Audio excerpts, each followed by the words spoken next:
Thank you for joining me today with Your Dad Academy. We're doing the second part to our review on the AeroGarden. But before I do that, please like and subscribe to the channel. We're trying to get up to 1,000 subscribers. It helps if you leave a comment with any suggestions that you'd like to see me do.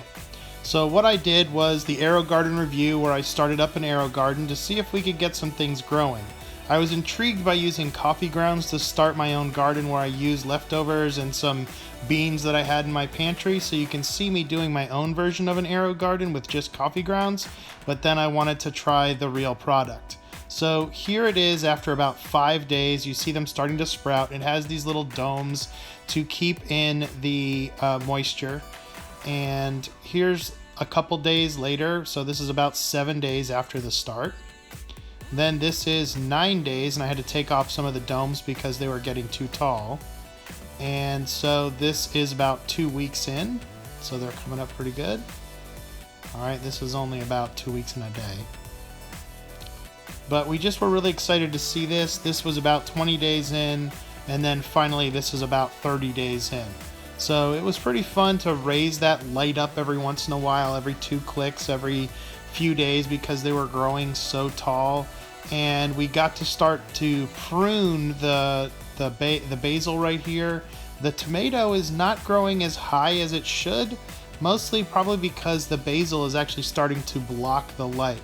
So my wife has asked me not to prune the top of the basil plant off, because what she wants to do now is transplant these pods into some soil and grow them there. So right here I'm going to show you how you prune just a little bit. I'm not going to cut the tops off, but it's suggested that you clean off the scissors with an alcohol wipe so that you don't pass on any infection from each plant.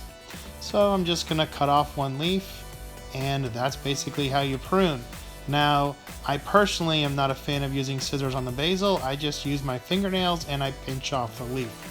It's recommended that you only take off about 33%, and then you wait a few days before you do any more pruning.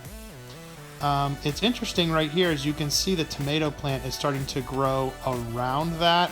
That is a thigmotropism, where it starts to touch things and grow around. And as you can see, my basil has grown up to the lights and the leaves will start to turn brown. So because of that, I'm going to pinch off that leaf so that the plant is not wasting nutrients on creating a brown leaf that I'm not interested in eating or using. So the AeroGarden was really cool. We enjoyed doing it. My wife's really excited about it. Might even want to invest in a bigger version of it. But please subscribe, like, leave a comment for anything else that you'd like me to review. And of course, I will put some links down in the information below if you want to buy your own AeroGarden. This one, we got it on sale for about 50 bucks, but you can get them for around 100. And we're trying to get to 1,000 subscribers, so please like, subscribe, and keep science awesome.